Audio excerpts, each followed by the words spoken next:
Well, Sarah, Brent, he's taking office in a much stronger position than he was 4 years ago. The governor is more popular. He won in November by a greater majority than in 2018, and he's also secured a higher approval rating. He's also backed by a strongly Democrat-held state legislature, all factors analysts say could culminate in a big new plan for the state.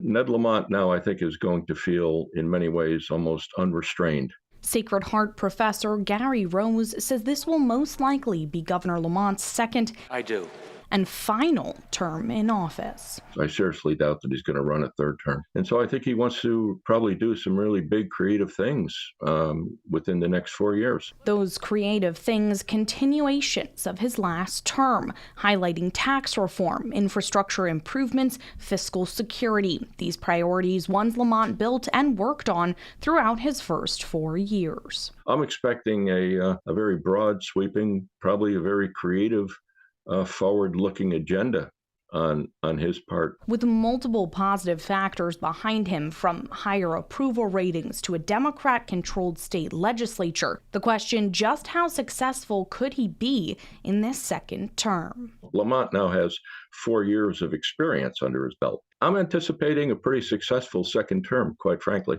A second term with potentially a lot less adversity than the first time around. A time, Rose says, when Lamont can afford to take a risk. I think Ned Lamont really wants to go down in Connecticut history as one of our great governors. And we'll have team coverage tomorrow of the inauguration, from the swearing in to the State of the State address. We'll bring you updates and analysis. For now, live at the Capitol, Emma Wolf-Forst, Fox 61 News. Thank you.